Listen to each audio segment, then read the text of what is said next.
All right, last problem in this section, example 5. Solve the inequality x squared minus x plus 1 is less than or equal to 0. Okay, again, got an inequality symbol less than or equal to.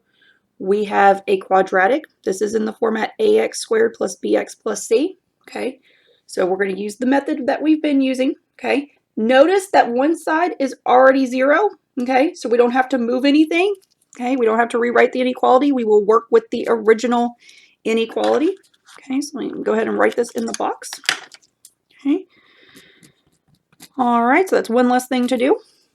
All right, so now we can concentrate on graphing or making a rough sketch of this parabola. Okay, so our f of x is going to be x squared minus x plus 1.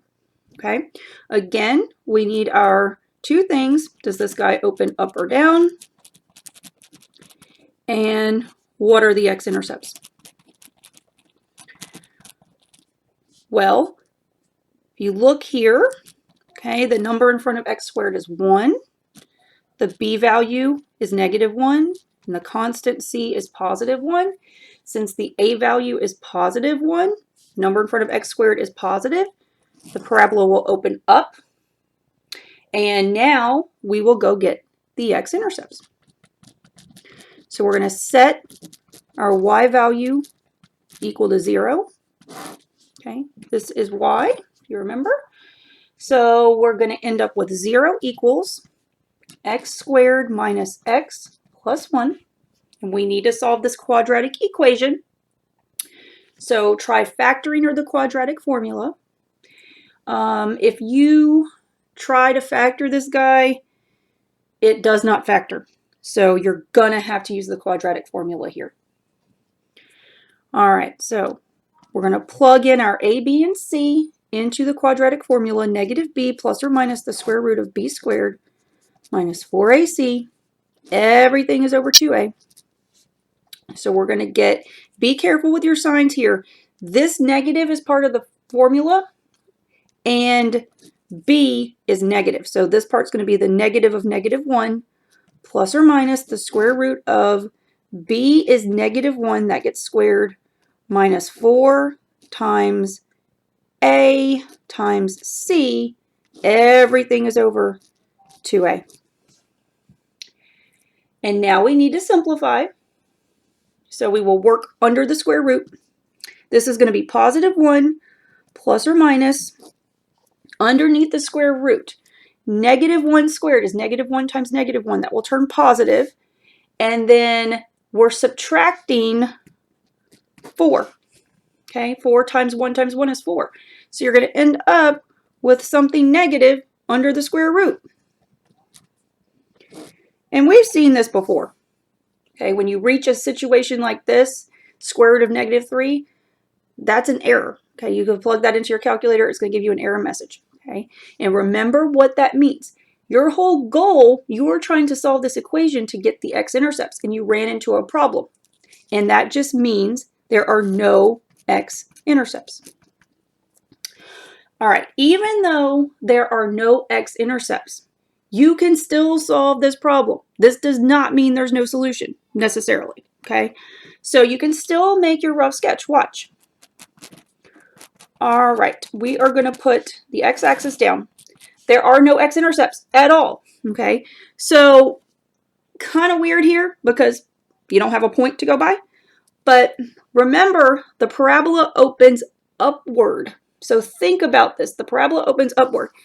Your parabola has to be above the x-axis somewhere. We don't know where because we're just doing a rough sketch and we're not getting into specifics.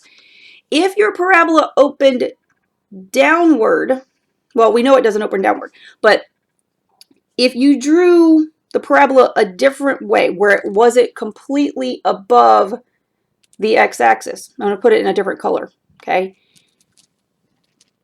If you drew it in a position where it opened upward, but it wasn't completely above the x-axis, then you would end up with x-intercepts. And we don't have any x-intercepts, okay? So this is incorrect, okay?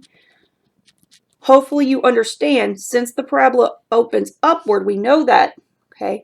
It has to be completely above the x-axis because if it weren't, you would end up with x-intercepts, and we know we don't have any, okay? So the correct graph for your parabola, again, there's no specifics. We don't know specific points that it goes through. If it made you feel better, you know, you could go and calculate the vertex if it made you feel better, but it's not necessary.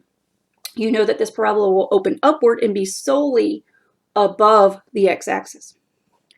All right, so let's go figure out what we need. Okay, going back to the original inequality, we need our parabola, which is our f of x. This is our f of x. We need it to be less than or equal to 0. So our y values need to be less than or equal to 0. Okay, so we need negative y values. That means we need to be looking below the x-axis. Okay, so remember, this pink graph is incorrect. This is the actual graph of our parabola. Okay, none of it is below the x-axis. Okay, and we're trying to figure out when is our parabola below the x-axis or on, because of that equality. Okay, well, it's never below or on the x-axis. Okay, so it's always above. So the solution set is no solution. Okay, because the parabola is always above the x-axis. Okay, now let me do a little extension here. What if I had asked you this, okay, to solve when is x squared minus x plus 1 greater than or equal to 0? When does that happen? Okay, this would be saying when are the y values greater than or equal to 0? So when are you above the x-axis? Well, since the entire parabola is always above the x-axis, the solution set would be all real numbers, because for every single x value, the corresponding y value is positive. You're always above the x-axis. Okay, so hopefully you can see the difference between this statement and its solution and this statement and its solution.